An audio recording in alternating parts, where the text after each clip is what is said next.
I am so conservative. Rationalized in my head. These are things I read in And the I'm going to talk about Willow Creek. Okay. Willow Creek, a few years back, had remembered at the time when Will Rogers said, I don't belong to any organized religion. I'm a Baptist. Yeah.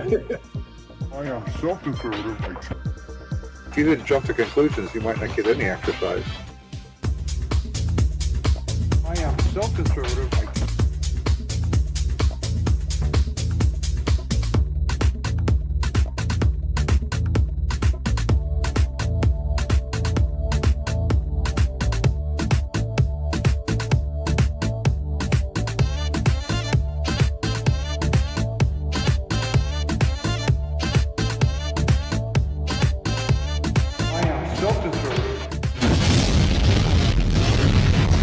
And welcome to the Unknown Webcast. This is just a bit of a trigger warning for those who believe words are more injurious than sticks and stones. They I hurt. really am so conservative, I can't turn left even when I'm driving.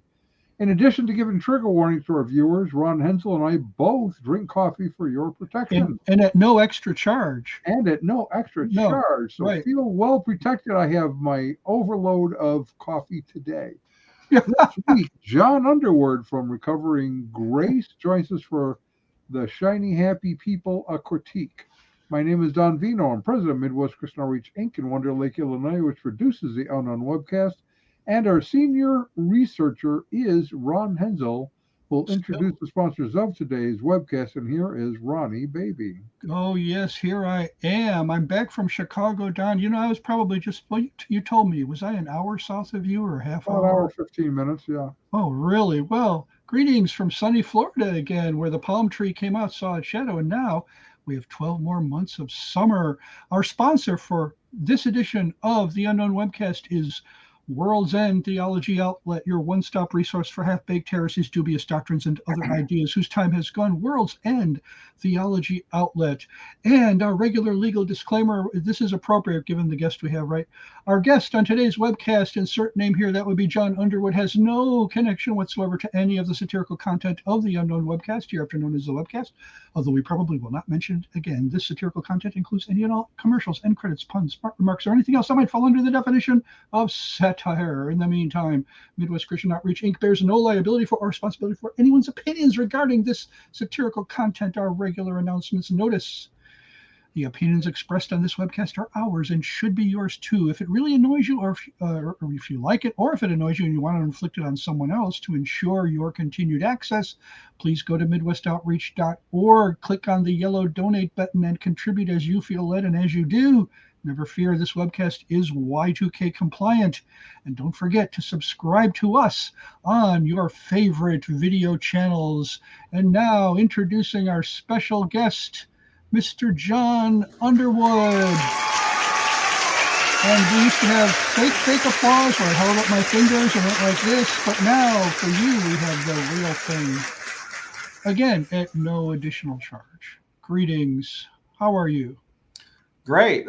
Isn't the applause reserved for a very special guest? Yeah, you're right. You're absolutely right. And I do appreciate your disclaimers there. Yes, I thought you would. Yes. All those law books behind you, I'm sure there's something in there about that. Ron worked on those because one of our favorites is Marcia Montenegro, who always would start the webcast going, I have nothing to do with satire. So we did it. Disclaimer here. So we never know who really likes them, or like our commercials and such, or who doesn't. So we just put up that disclaimer so that people are aware. Well, I appreciate it, but anyway. Okay. Well, it turns out certain, like the academics, Dr. Geisler, Norm Geisler, and we'd have him on. He loved our stuff because he has the same kind of sense of humor. Tom and why is his name gone from me now? Richard Howe. He's a real jokester. He loves being on there. And H. Wayne House, they all like kind of hanging out and telling stories with us. So it's sort of fun that way.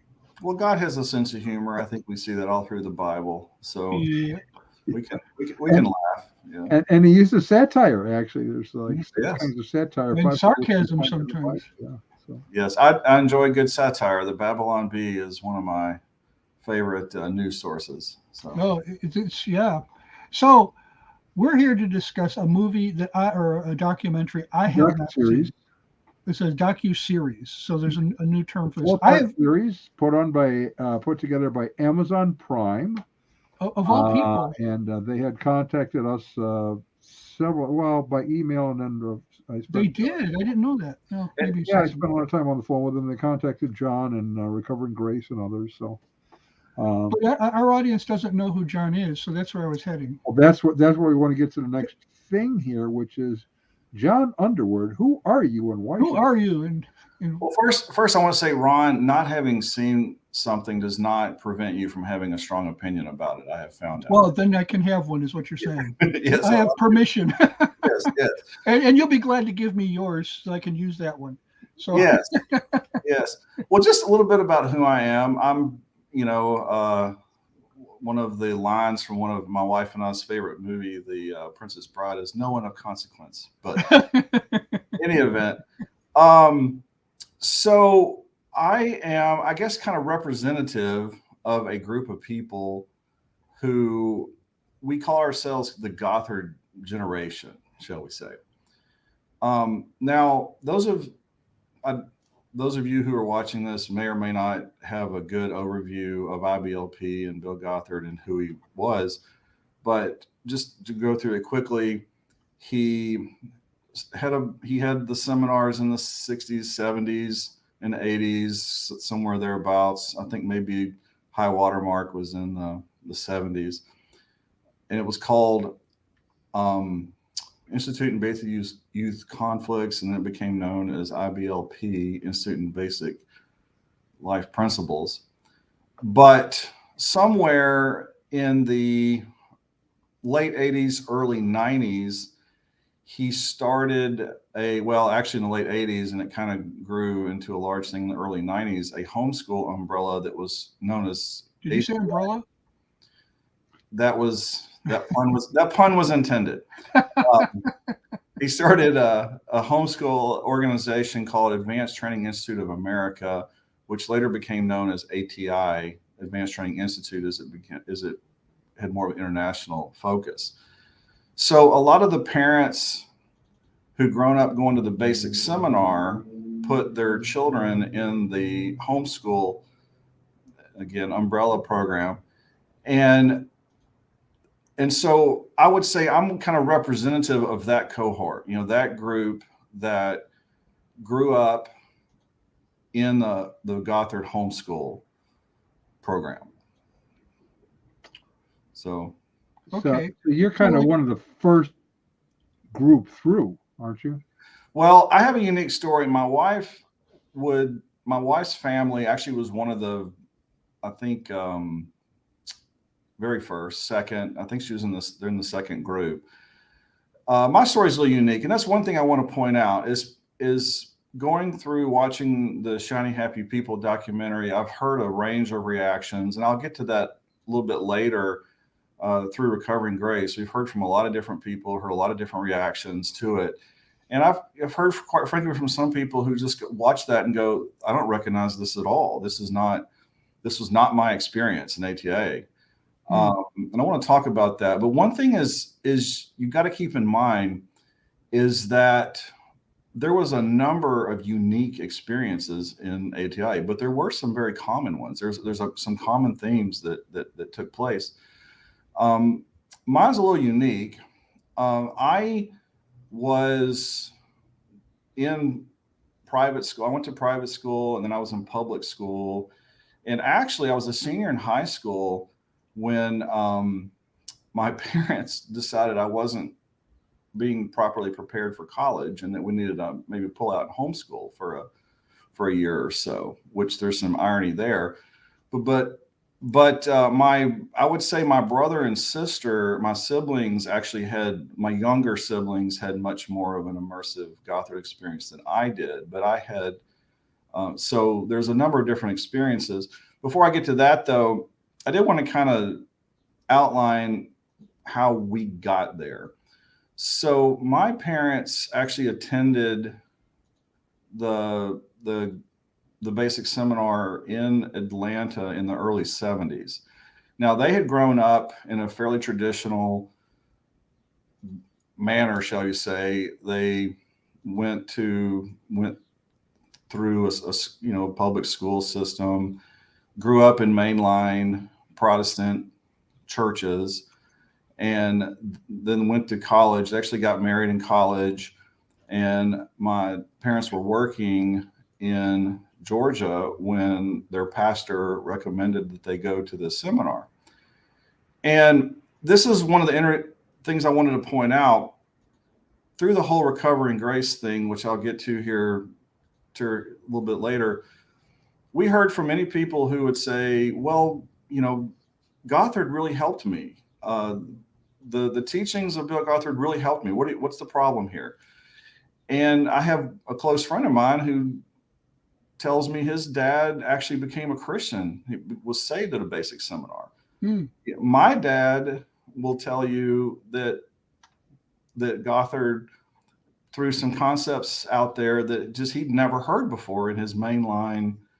When you say mainline, what kind of, are we talking evangelical, mainstream, or are we talking like a liberal?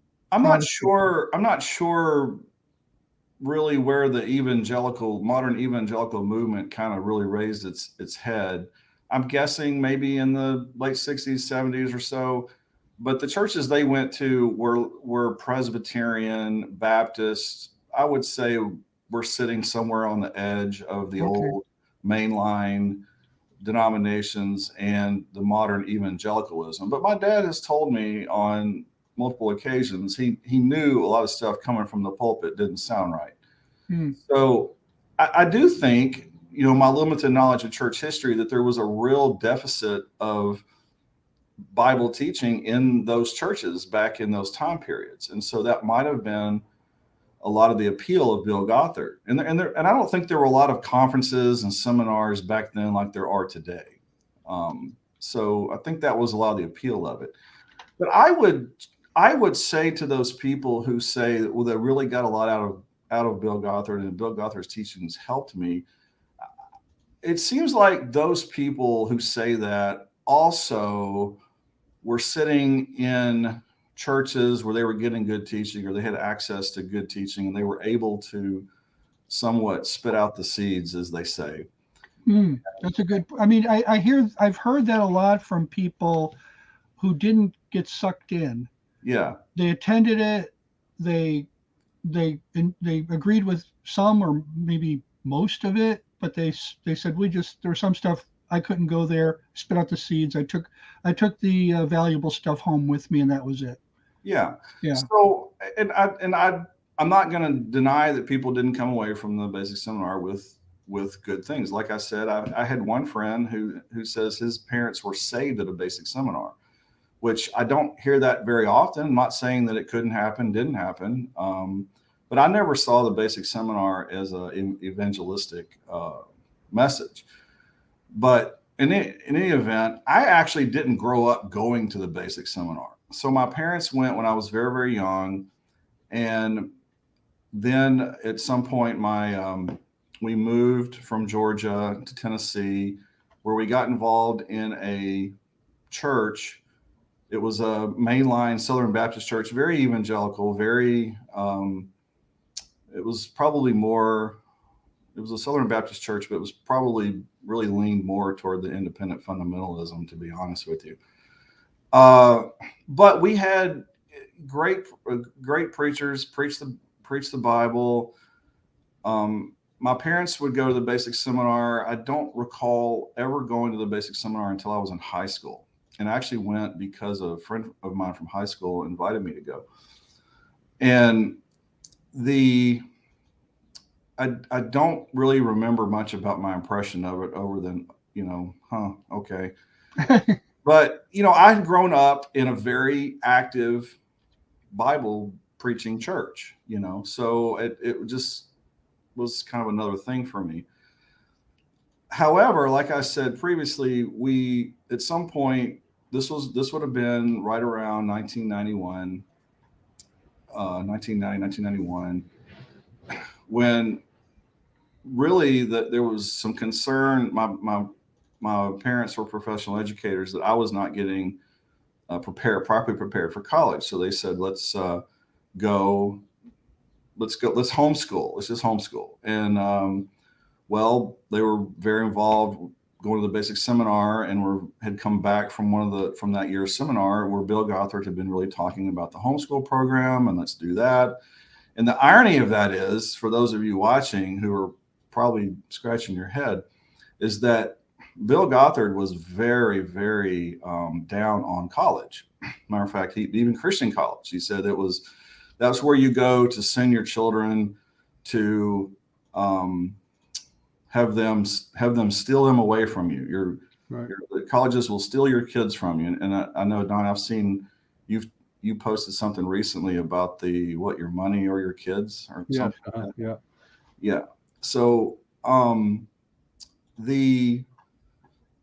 that was the irony, is that my parents put us in homeschool to prepare me for college, in a homeschool program that discouraged going to college. Oh, Didn't just discourage it, actually forbid it. So that you were that basically saying sending your children to college was almost sin, not quite sin, but it was certainly not God's best. was that in the wisdom booklets, or where was that located? We have a lot of literature. I don't know. Have you come across that, Don, in the literature that we have? I don't recall. I mean, there's so Like, much. I'm wondering. Well, let me tell you this, Ron. At one point, my brother and sister, my siblings, were up in Chicago, actually working at headquarters, and I got a report back that there was prayer for me for being in rebellion, and the rebellion that I was exhibiting was being in college, and Doing so what your parents wanted you to do, or by this time had they changed? Well, let me just throw a word out at you, which I'm sure you've heard before: cognitive dissonance. Yes. Yeah. There was an unbelievable amount of cognitive dissonance, and I even remember my dad at one point saying, I don't know if he remembers this or not, but I remember him saying, "I feel like Gothard's out there in left field, but for some reason God has got us with him." There was a lot of things that you just kind of scratch your head about, and oh well. But yes, I was not in rebellion, because I was under my, if you look at it that way, I was in college with not just my parents' blessing, but at their direction. In addition to which, I want to jump ahead for a second to point out something else. You then went on to law school, which was whose law school? Yeah, we'll get to that. Yes. So you got to remember, I went through 4 years of college, and I would go up to Oak Brook, to headquarters, to visit, visit with my siblings. And we were pretty involved. We were deeply involved. And, to the point when Gothard came to town to do a basic seminar, which they were not in the big auditoriums anymore at that point. I think they were in churches at that point here, but we would visit with him. We were pretty close to him. And so, but the whole time I was in college, and I don't know if you're going to laugh at this or not, but I would keep having to insist to people, well, I didn't go out of town to college. I stayed living with my parents. I'm still under my parents' authority. And don't worry, I'm trying hard not to learn anything, Literally, I thought that all the way through college. Man, they're all talking about how college is messing you up, and I'm really trying hard just to get the degree here, but I'm not really trying to, let them, affect me here. By the way, what time? I mean, in terms of decades, years, can you give us a general idea of like what, if you don't mind dating yourself, what you did in your college? I date myself all the time. I remember one of my kids. We were watching an old show from the 80s, and I said to him, I said, yeah, I used to watch this when I was a kid. And he goes, they had color? So this would have been early 90s. So I graduated from college in 1995. So this was kind of, and that was like a real high watermark of ATI. I remember I remember going, I think it was 1991, to the ATI conference in Knoxville, and Bill was really starting to, kind of advertise, is that, or he would talk about in his exhorter way all of the great many apprenticeship programs we're going to do. Employers are going to hire you you don't need to go to college. Oh, he did that. He talked about that from the podium in Knoxville. You don't need to go to college because we're going to have these apprenticeship programs, and you're going to have good character, and employers are going to hire you on the strength of your good character, your smile. And, how about your bright eyes? Did that ever fit and in? Your bright eyes, your bright eyes. You're going to be a shiny, happy person, and everybody's can't wait to hire you. Now, I hopefully I intend to get to, as the years roll down, the effect of that. I remember that conference. I remember walking out of the arena, and I was walking next to a lady that was about my age at the time, maybe a little younger, but she was definitely the college age, heading to college age. And I remember her name. I won't call her out here, but I don't remember her last name. It was a very unique name, and it came from the Don Quixote, Man of La Mancha, if you're familiar with that that work of literature. Mm-hmm. But in any event, she said, I hear all this, but I really want to be a state trooper. That's my goal. I want to be a highway patrolman, and you have to have a college degree for that. How is this going to work? I just remember that conversation. It was 1991, but that was kind of the thought a lot of us had. And Gothard never ever addressed that. Never did. He never. He just, and a lot of his apprenticeship programs kind of sputtered, and then. And here's a guy who had now granted he had both of them from Christian colleges, or a particular Christian college, but both a bachelor's and a master's. There's a lot over the decades, especially over the last 12 years of Recovering Grace. There's been a lot. If I've heard it one time, I've heard it probably hundreds of a comment made about how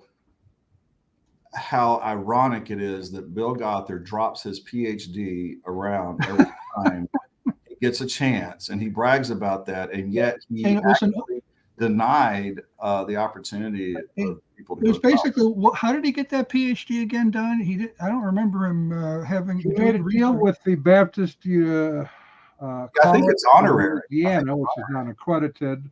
Yeah. Based on two things: his life's work so far, and that he would recommend all of his ATA students to attend their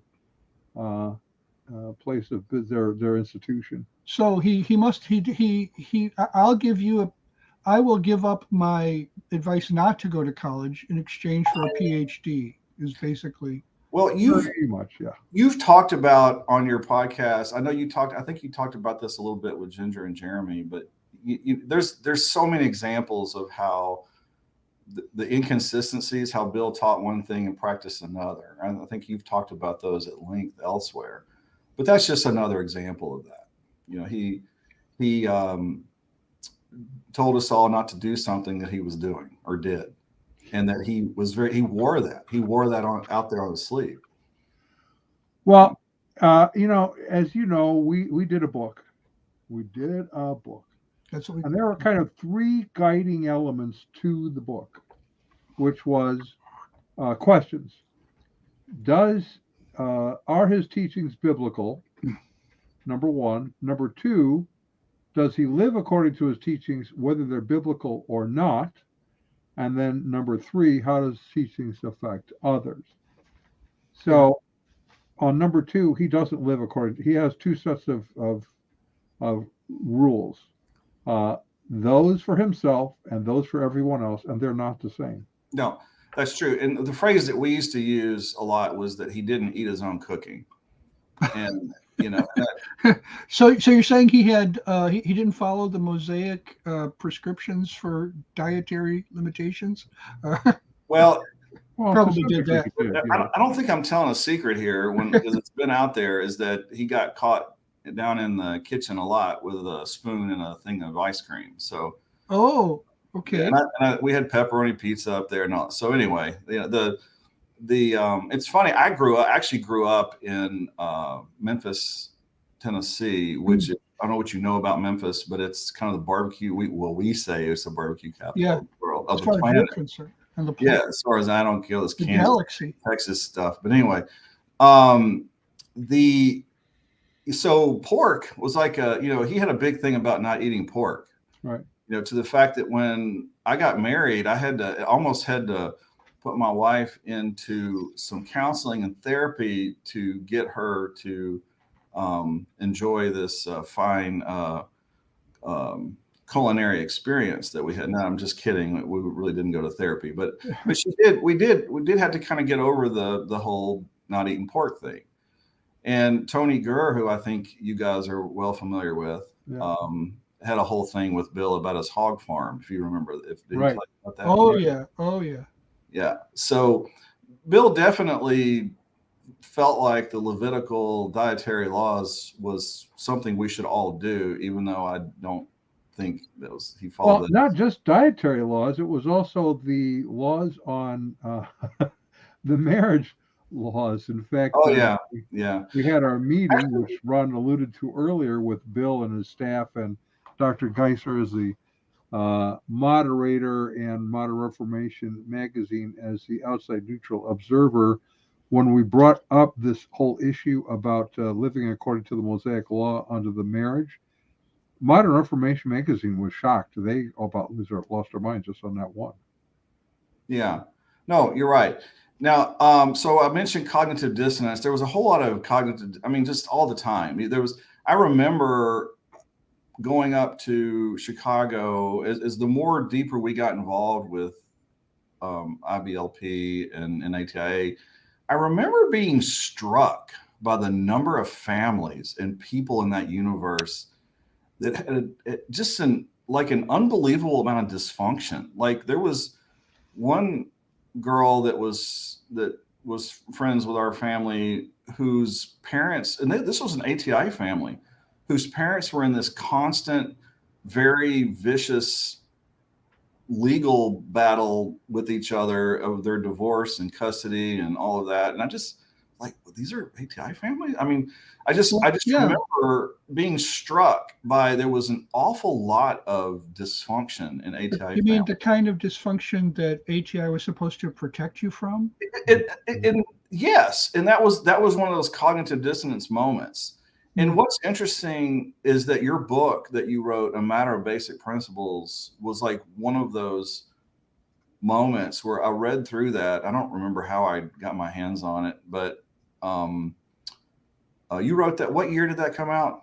2003. 2002, and then republished in 2003. So I was already married at that point, and a little bit about I don't want to jump around too much, but I just want to mention here that that book kind of put a lot of words to my thoughts. It was, I don't know, there was a lot of kind of things that just didn't gel right. And I'll tell you one story you tell in that book that really jumped out at me was when Bill went to the the whole story at the Eagle Mountain at the training center, where they were waiting on the Arkansas State Building Inspector, or the Arkansas State Building Inspector was waiting on Bill. Right. And he said, I got to get back down to Little Rock because I think it was his son, had cancer.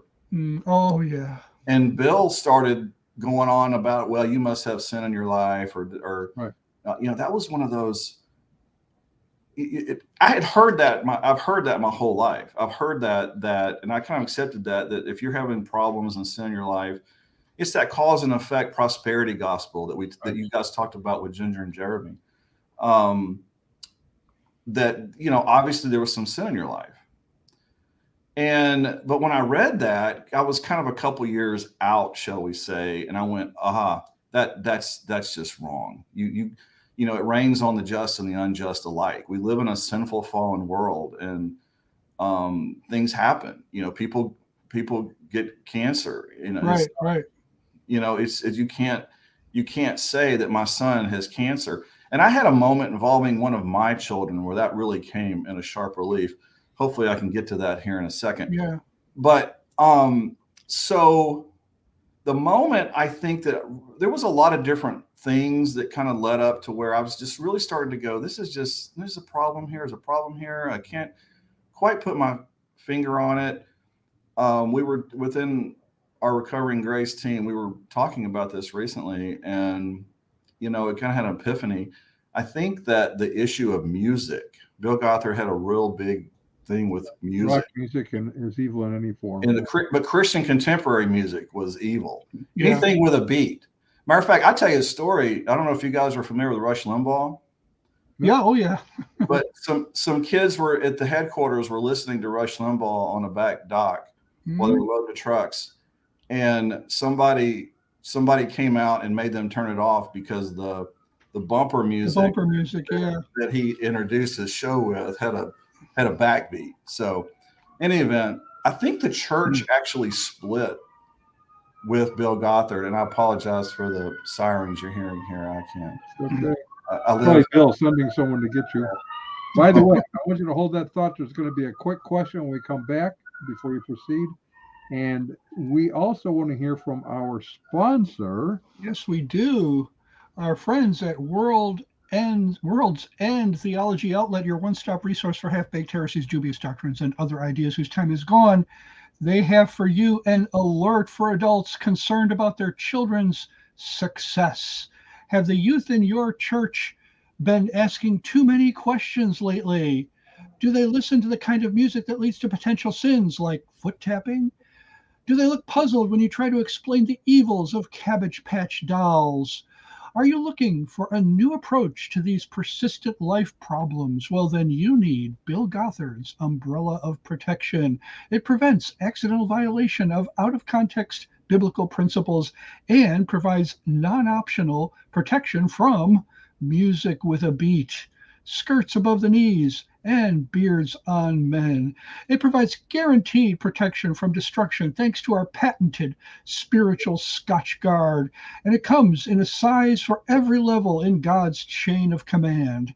Remember, rebellion is as the sin of witchcraft, and witches ride brooms, not umbrellas. And right now, Bill Gothard's Umbrella of Protection is on clearance. All it costs this week is your Christian freedom.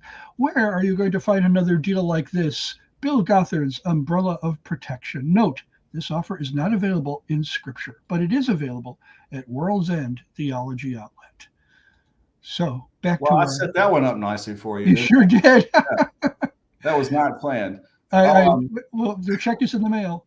So. Yes. So, in any event, moving along. Ironically, due to Mr. Gothard's, I think one of his parents was involved in Child Evangelism Fellowship. I think if you remember that. So we were involved in Child Evangelism Fellowship growing up, and the summer of my freshman year in college in my sophomore year, went to Europe with CEF, and I was with a CEF missionary in Austria. And we were going into the former Eastern Bloc countries, and that was quite the experience. But I remember the missionary I was with. This was kind of one of those moments for me, because all of us were big evangelists for Gothard. Gothard had all the answers, and we were his evangelist. And you have to know about Gothard. I think I even remember there was a girl I was interested in at church at some point in there, and one of the first questions I asked her, also, this is an attractive girl. Hey, do you know who Bill Gothard is? And she said no. And I was like, oh, well, I guess you're off my list. If you don't know who Gothard is, you don't have all, you're not enlightened one. Any event, so I was with these missionaries, and I don't remember why. I started talking about Bill Gothard, or we were in ATA or something like that. And he cut me off, just cut me off. And he said, we don't want to hear about Bill Gothard anywhere. And I said, I didn't really say anything, kind of caught me by surprise. Turns out they're one of, I think his wife's sister had gone, they were real big going to the basic seminar, and they were involved in ATIA, and she had a miscarriage, and the missionary's wife that we were with had a miscarriage. and her sister had started sending her all the Gothard material on miscarriage. You had a miscarriage because you swam in a chlorinated pool, or Gothard said this, Gothard said that. So, they were just done, and that was kind of a moment that kind of stood out. So kind of there was a lot of different moments. By the time I got married, and I'm married, well, ironically enough, I when I got out of college, when I graduated from college, the law school, Bill Gothard was starting a law school, the Oak Brook College of Law. And to show that I wasn't in rebellion and that I was a team player, instead of going to, forgive me, all of you Oak Brookers who are watching this, a real law school, I decided I'm going to join this new thing. And, I've got a diploma. My diploma's over there from the Oak Brook College of Law, signed by Mr. Gothard. So the law school was the only program he did that was credentialed at any level. And there's a long story there that's it's an interesting story. But a lot of people who were in ATIA who were fairly bright and had a lot of ability, they gravitated toward the law school because that was the only acceptable credential program. My wife being one of them. That's actually how we met.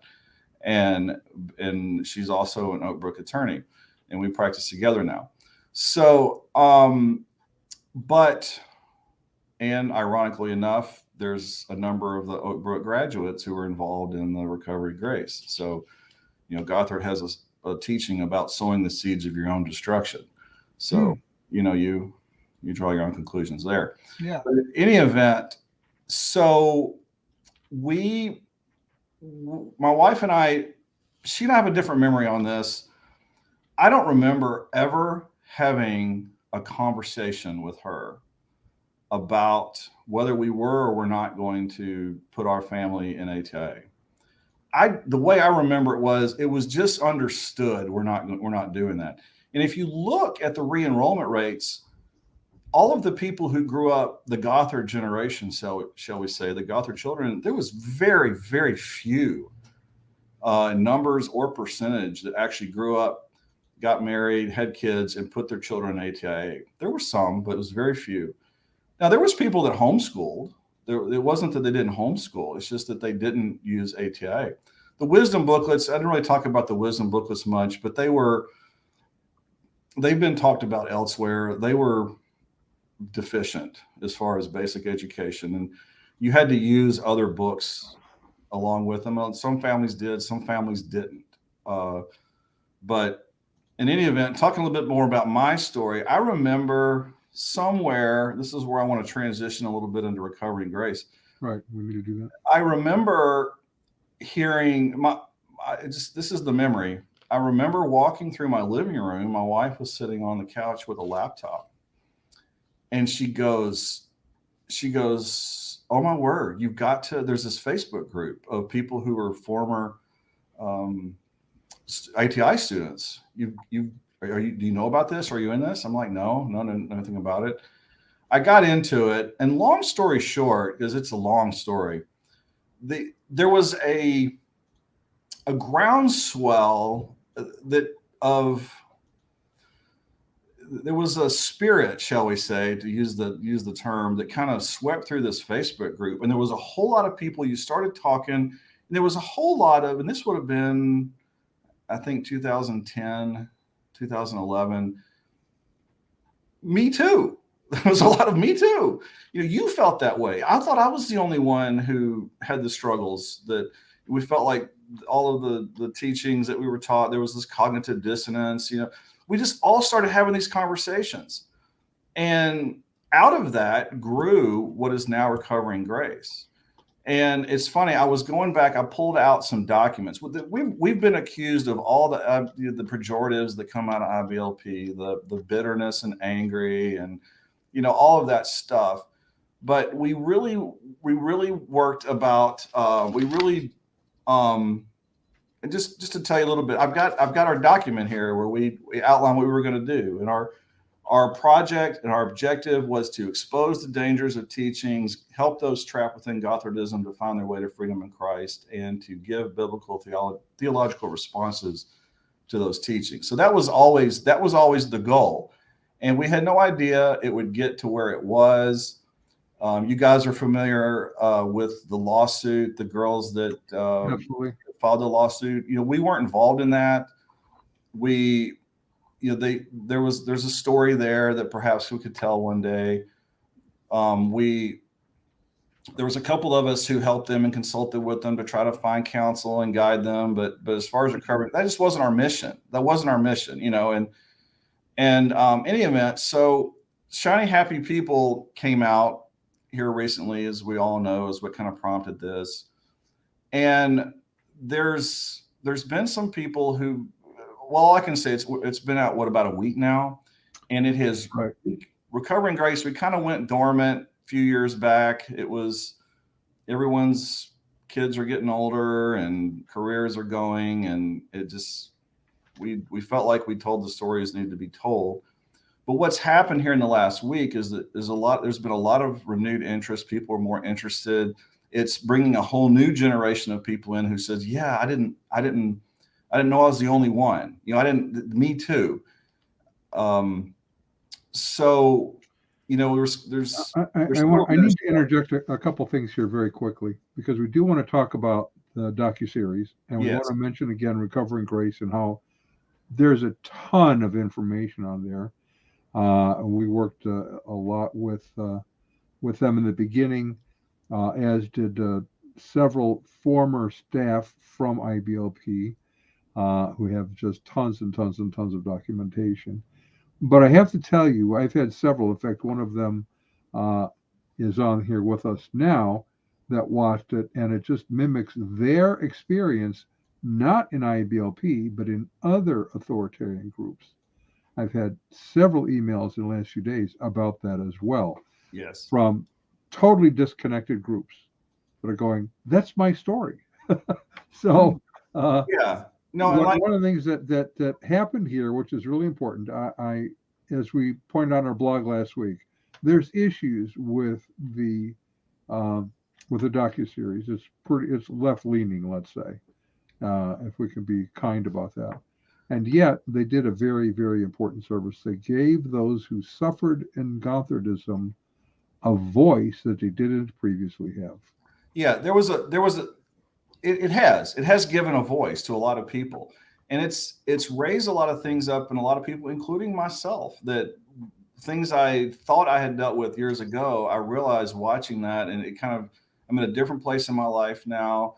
I mentioned I had an incident with one of my children. I had one of my children, when he was 2, had an accident where he almost died. And I started down the road of what's wrong in my life. What sin in my life that caused this to happen? And I got, actually, it was some ATI kind of alumni, shall we say, that kind of slapped me out of that there in the hospital. But in any event, the Shiny Happy People has, you can't ignore the fact that the criticism out there that it's an attack on Christianity. I do believe Brooke mentions right at the beginning that what Gothard teaches is not Christianity. Somebody sent me something even this morning that they talk about how the Gothard philosophy is the philosophy that you can control people into goodness, and so I think when you watch Shiny Happy People, you're watching a system that is not biblical Christianity. It's not the gospel. It's not the freedom in Christ.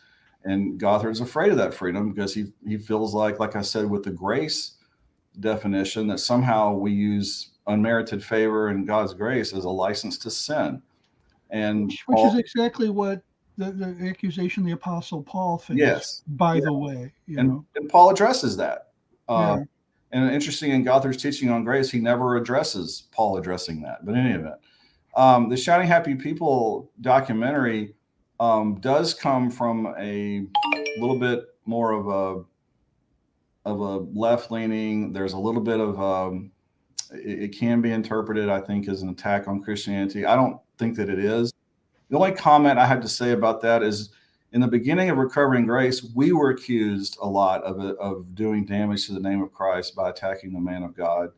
And, we brush that off. So, there's a biblical mandate to expose false teachers. There's a practical mandate of that. We live in this society now where everybody's in their tribes, everybody's in their silos, and my side can do no wrong and your side can do no right. And I feel like you're healthy if you're exposing the error and sin and wrong in your own tribe. And, if you don't, then the other side, or in this case, the world, the progressive left-leaning world, is going to come in and do it for you. So Well, that right. So, could be something going two on there. things. As I mentioned earlier, I think before we started, as we did our book, actually, as we started getting calls about Gothard initially, we had to ask ourselves a question, and then we applied it to how we did the book. Are his teachings biblical? Does he live according to his teachings, whether they're biblical or not? And then how do his teachings affect others? And as we did that, we also asked another question. If we don't have the integrity to deal with false teachers in the church, don't we give up the right to deal with false teaching outside the church? So the answer to that question then caused us to have to pursue this. We spent 6 years trying to bring him into repentance and correction to no avail. Yeah, and so obviously the Duggar angle is what attracts a lot of the attention to this, and hopefully this isn't seen as a attack on Christianity in general, just on a false teaching within it. But Gothard had a tremendous impact even in the church today, whether in ways that you don't even realize.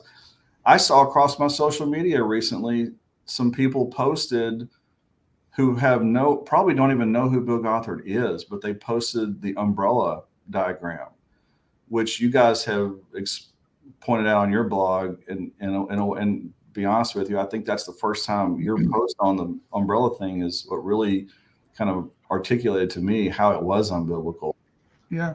So, John, earlier you said that our book and the website, or I'm sorry, the Facebook group that you found, seems like those two things put words to your feelings and thoughts, or helped you, they expressed what you were feeling and yeah. sensing.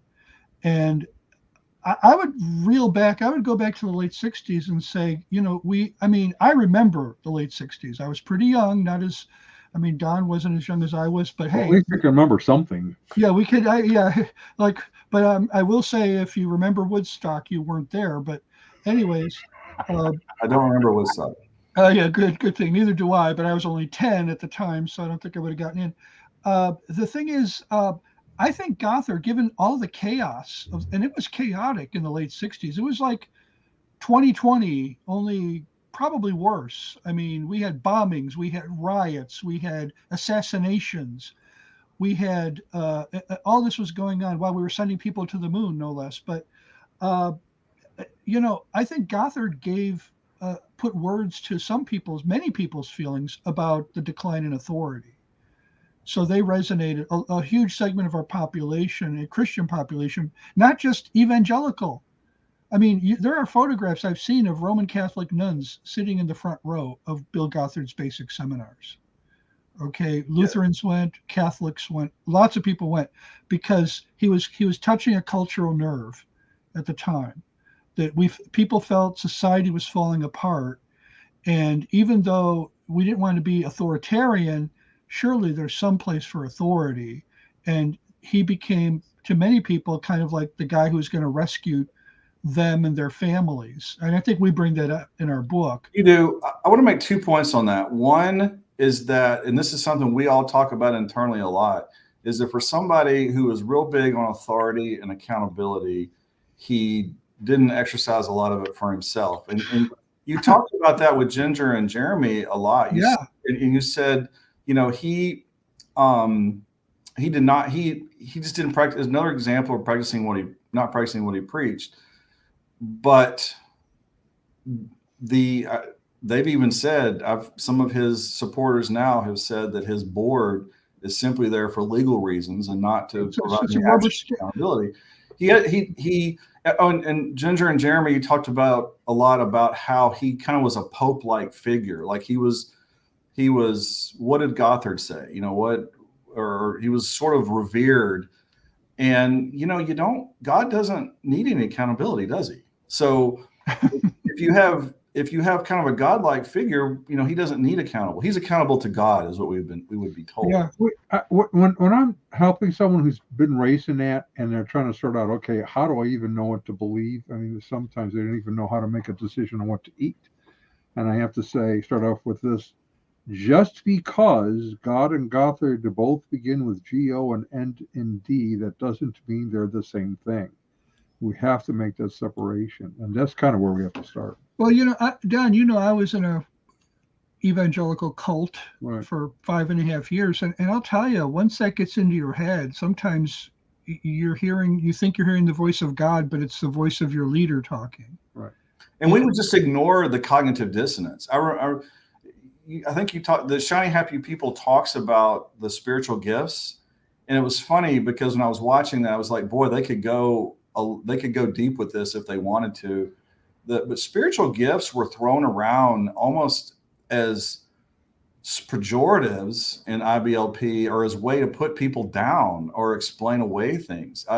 I can't tell you how many people would say to me, "Oh, don't listen to John. He's a prophet," or that it was the negative aspects of the gifts were really played up in some cases, or she's a mercy. That explains it. In the South, we would say, bless your heart. I was just going to say that. So your gifts were used to explain you away. Well, if you were to summarize the critiques and bullet points. By the way, I have the spiritual gift of sarcasm, just so you know. Well, that's one of the best ones. It is, yeah, and we have that here too in Spain. If you were to summarize your critique of Shiny Happy People in bullet points, you've already mentioned, okay, it kind of leans left. Not everybody who actually lived through ATI and came out of it, would you say, will say, well, that was my experience? Yes. Let me bullet point a couple of things, and that's fair enough. One, there are inaccuracies in Shiny Happy People. There are. But there's inaccuracies in the newspaper I open. When I open the newspaper up and read a story that I'm familiar with, I see things that are not right. Right. That's not necessarily bias on the part of the writer. It's ignorance on the part of the writer, or just a lack of perspective. But the factual inaccuracies in Shiny Happy People are, in my mind, immaterial. The main story is pretty much on point. Many people will watch it and they'll say, that was not my experience. There'll be other people, like my wife said, it's like watching home movies.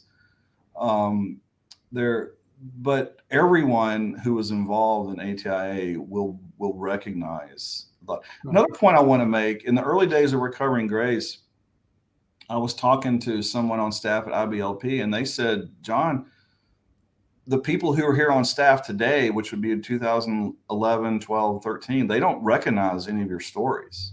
Like they're wearing jeans up there and things like that. Right. And I think it's an important point that Gothard preached a very dogmatic, and they enforced a fairly dogmatic rules, and you have to live this way to be godly living. And yet that shifted over the years. So, I mean, it did throughout the decades. And what was considered godly in 1980 was different in 2000. Was antique and out of yes. date. Yeah. So that was a struggle a lot of us have had. And even, I was pretty much out when the Duggars came along. I knew about the Duggars. I watched them. We just kind of shook our heads, and we weren't a little bit surprised when the Josh Duggar scandal happened. All that came out, which I don't really want to talk about it here. It's not germane, but I'll say the reaction that we all had, all of us in Recovering Grace, and that were just kind of we've heard this story so many times before. It's just, now it's on TV. Yeah. There's I could give you so many examples of what happened with Josh and how it was dealt with, not dealt with. So we're talking about child molestation, things like that. Yeah, there's and a lot of people have come to Recovering Grace with stories, and we've been accused of salaciously reporting things. Bill Gothard has said that we couldn't get traction attacking the basic seminar, so we had to go find negative stories to get attention. He said that, and the truth of the matter is, we didn't really want that. We knew that the sexual stuff would kind of overshadow the message that we were trying to tell, and people came to us, they trusted us, and the only reason why we put stories out there was because we had on good authority that it was still happening at headquarters. To that day, Bill Gothard was still grooming young women. And we were just putting a warning out there to say, hey, people, you need to be careful when you send your attractive young women to headquarters. And Bill Gothard, in a book he wrote in 2019, wrote a chapter where he defends his special ministry to attractive young women. And I can't believe he said that. Wow. Yes, I've got it right here. Yes. You showed me that earlier. It's like he has that might be worth the price of the book right there. He wrote a chapter in the book, and it's called The Greatest People Group in the World. And it starts off talking about mothers, but it quickly segues into how God has a special place for attractive young women, and he uses the word attractive. Yes, no, yes. That's his quote. That Satan attacks attractive young women, has a special attack on them. So Bill Gothard has a special ministry. Oh yeah, and he wrote this. He wrote this in 2019. This was after the lawsuit, after everything came out. It was. I bet you his lawyers are really happy about that. Well, the book's not available for sale right now, which is surprising. Well, I bet you it is on eBay somewhere. I mean, come on. Why don't you just rent a billboard and say, I'm a groomer? Speaking of renting a billboard, we rented one in Nashville. We put our website on there, and I don't remember the exact year, 2015, I think. And Ginger mentions that in her book, and she also mentions that on your podcast. And there's a story behind that billboard. Probably don't have time to tell now, but we have 3 minutes. Well, we were just really, the goal of us all along has been about warning people. Unfortunately, you have it's the celebrity angle of the Duggars. It's the sexual salacious stuff that gets people's attention. Unfortunately, that's just the way it is. But our goal was really to warn people who are currently in ATIA about the dangers and help the people who are coming out of it find a safe place to kind of recover. That was our goal. And so we put that billboard up. We just raised some money. We passed the hat amongst ourselves. It wasn't that expensive. It was a lot cheaper than I thought it would be. And we put these billboards up. We did it in Big Sandy. We did it in Nashville. Oh, okay. And, we did a couple of them. And the goal was to just have the ATI families, maybe they'd go take a look at our website, and they would maybe find answers to questions they were having in the cognitive dissonance. We didn't know. It's interesting that I've watched a couple of podcasts that Ginger's been on, and she's mentioned that billboard. So it gained traction, you might say. It helped. We didn't. I don't think we knew until this book came out that it had gotten much attention. We didn't know. But. Yeah. Well, he tends to like to try to respond in that way to make it sound like he's not really responding directly to somebody, although we all know who it is. He did that with his response to antinomian rationalism. That was just way too funny. Oh yeah, he called me to his office for that one. Yeah. The original version of that had our names in it. Ah. Yeah. Remember that story? He calls me and he didn't want you there. They didn't want you there because you were the bad cop and I was the good cop.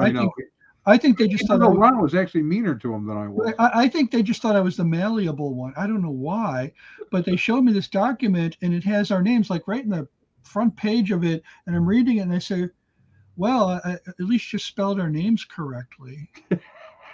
It's like any advertising is good advertising. Coming from him, this was a plus. He's knocking us. But before we end this, I want to make one point here. Recovering Grace is not really an entity. I know an organization that, let just as let me talk about or Recovering Grace as an entity. So Bill Gothard, of course, he's all about authority, and his people, they've had a hard time coming to grips with the fact that we're not like some um, hierarchical organization with a big boss and directing all of the efforts. But really, Recovering Grace was just an organic effort that kind of pulled together a bunch of people. There's about 12 or so of us on a quote core um, leadership team. But there's probably 50, 60 people at one point who are helping moderate Facebook groups, helping answer emails. I met somebody after the aftermath of Shiny Happy People moderating a Facebook group who's been monitoring a Facebook group for years. I didn't even know. Wow. So I don't want to overplay my involvement. I'm not even. I wouldn't even say I'm one of the co-founders. I'm married to one of them, but okay. Well, we'll have her on. We'll have her on next time. Yeah, but this has never been about any kind of personal profit effort. No one's looking for any glory or credit or anything. There have been people wanting interviews, and a couple of people have wanted to have been willing to put their face out there. I'll tell you, in 2011 or 2014, when we published our package about the 1980 scandal, we were afraid that we're talking to people who are adults in our 30s and 40s. We're afraid that Gothard was going to call our mommies and daddies and get us in trouble. And we were also afraid that we were going to get sued. And I'm just going to have to say this because I like the puns, but we went out and bought our umbrella policies. I have one. just in case Gothard sued us. Yeah. We were very careful not to say anything defamatory, but and by the way, we're sitting on a lot of stories that we have not published, we've not told. There's no point. And we did that too, and this is the thing. I mean, I had stories from you see, his home church was LaGrange Bible Church in LaGrange, Illinois. Mm-hmm. And I lived right in that town for years, and I had connections, and I worked those connections during our research. And boy, did I hear stories. Yeah. And they did not make it into the book because we would have had to name sources probably, or we could have put them at risk. And at that time, as Don gave you the focus we were working with, and there had already been a scandal in the late 70s, early 80s. We I don't know, Don, did we detect that was at that time? Did we know how deeply it was still going on? I don't know. I don't think those stories give you background, and those stories gave us background, and they gave us the confidence that what we were doing was accurate. And also, we had our own shared experiences. We had our own personal experiences. Right. We observed personally with God. One thing I like to say is that I've seen, like I said, I haven't had time to watch it, but I've seen a ton of online reaction to it. It's possible to both overstate and understate Gothard's influence on the broader Christian culture. People who I think in both cases it's done for nefarious purposes often. Well, there's going to be some salacious stuff trying to attract eyeballs. Yes. Well, also the fear, the justifiable fear in many cases, that people overstated for the purpose of attacking the whole church, of using it as a billy club to hit all churches. But then people understate it because they have something to protect. It might not be Gothard himself, but they have something to protect. It might be homeschooling. Yes. Now I'm not against homeschooling, and I would never want anybody to conclude that this besmirches all homeschooling. Gothard, how big in homeschooling was he? Maybe among some evangelicals. Wasn't that big. Yeah, he wasn't that big. No, he wasn't. Among a certain niche in evangelicalism, a shrinking niche. Yes. So when I started doing my research with Don in the 90s, I was working on my master's in biblical studies. My advisor was Walter Elwell. He's the editor of the Evangelical Dictionary of Theology. And, I mentioned to him, hey, I'm doing this, on the side research project on Bill Gothard. This is like the late 90s, 97, 98. He goes, now there's a name I haven't heard in a long time. It's like This was Gothard not kind even of floated under the radar. He really right. did. He was gone. I mean, he had disappeared from the evangelical foreground. He was somewhere way, way in the background. And if it weren't for these things like his connections with the Huckabees, the Duggars, whatever connections he was able to work, Yeah. most evangelicals would have never heard of him, let alone the broader population. So Our you book just came bring out. up. Just We bring had up. How are we on time? Well, I have plenty we're of over time. time. We're Because supposed to end. well, if you got a minute, there's one Oh, thing we with do. Shiny Happy People that you just made me think of. I do have a pretty good critique of, and Go that ahead. is how they tie the Joshua Project to Bill Gothard. Okay, I forget what's the Joshua Project. Well, you haven't seen it, so Yeah, the Joshua Project was it's kind of outlined, and I think it's Alex Harris that talks about it. right. An effort within homeschooling back in those days to quote infiltrate government unquote. No. And they're okay. I believe that was all going on, but you got to remember Gothard preached against college, and so Gothard actually handicapped people from doing that. It was the homeschoolers that were going to Harvard and Patrick Henry, and they were that was a whole different thing. So I think the documentary actually it's a tenuous tie to Gothard. It really back to the whole thing about 1991, the apprenticeship and all that. The practical effect of Gothard has been to have a whole generation of people who are in their 30s and 40s and struggling to have a career. They're having to start college in their 30s. I've seen it over and over again. People who've had a real difficult time succeeding in life because it's really not true. You can't get hired as a state trooper on the strength of your shiny, happy face, your right. smiling, good character. That's just not how that works. Right. And so a lot of people have had to come out of that. We see that in our groups. A lot of people talking about that.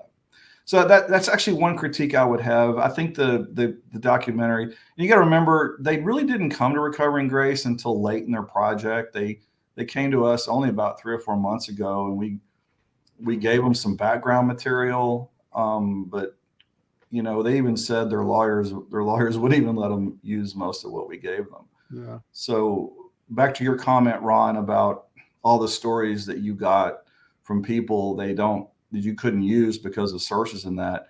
Well, it gives you background to give you confidence that what you are doing is true. Yeah. Well, for me, what it said was, look, here's a new approach to life, right? That's supposed to give you success. And of course, on the positive side, he does try at least to define success in spiritual biblical terms. So, but there is sometimes very often there's this, tinge of, well, financial business success is a sign of your spiritual success. So that's still there. But, here is a product that he has that is offering you a better Christian life, and it's not producing it for him. It's not producing it for his followers. Right. And I'm seeing that in the research I'm doing, not all of which I can share. I'm seeing that he is not living up to his own standards, moral standards. And he resists any attempts to hold him accountable. And a lot of the stories, I actually had a friend of mine who's an Oak Brook graduate who had been in my house, and he recently told his story on social media. I had no idea, but his story sounded so familiar to me. How anytime anybody goes to Gothard and says, "Hey, something's not gelling up here with scripture, or your behavior's not gelling up with your own teaching or whatever," Gothard's response to that is to destroy that person. Right. I was just going to say that he responds with spiritual threats and intimidation. And if he can use actual temporal threats and intimidation, he will.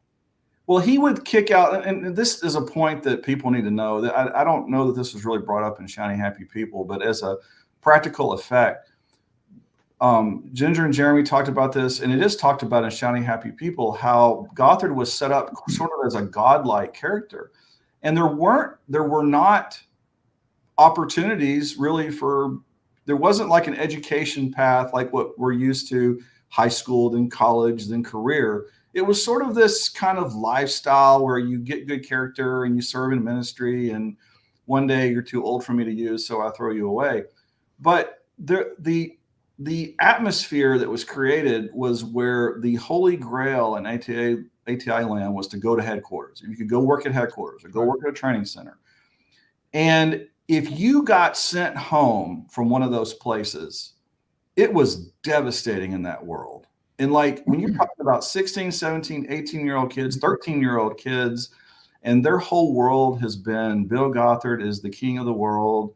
And I finally got this opportunity, and I've been sent home in disgrace. That is devastating to the society. I can only imagine. It's got to be horrible. And we've seen at Recovering Grace the effects of so many of those people who dealt with that. And we've reached out to IBLP and then to talk about that, and they're just not interested. You know, they're, well, didn't you have a good experience? What are you so upset about? And okay. Well, gentlemen, we're going to have to end it on that note.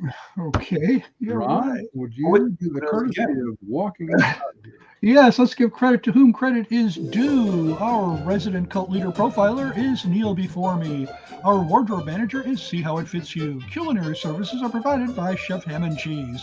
Our tinfoil hat provisioner is Just In Case. Jehovah's Witnesses coverage comes from Armageddon and D Opposer. Our Mormon Archives manager is Polly Gummas. Our Liberal Denominations Bureau Chief is Lucy Goosey. Our transgender issues coverage comes from Ben Hur. Special correspondent for cults based on the Hindenburg disaster and flying turkeys, Ode to Humanity. Our fact-checking supervisor is Oleg Pulling. Our technical assistance comes through Murky Research. Our legal advisors are at the law firm of Dewey, Cheatham & Howe. Our grievance resolution director is Yvonne Pisami. Our director of privacy assurance is Wiretapping. And original idea sourcing comes from Drew A. Blank. The Unknown Webcast is a production of Midwest Christian Outreach, Inc. in cooperation with Emergency Manicure Productions, both of whom are solely responsible for this content, although you will never be able to prove that in a court of law. Never. But thank you for coming, John Underwood. Is it Esquire? I mean, nobody says that. I put that on my email signature if I'm going out. But just for fun, right? So yeah. recoveringgrace.org. Go and check out the page, the website. There's a ton of very helpful information. Our book is available digitally, and we still have some print copies left. If you email me, I can tell you how to go about getting those. So see you all later.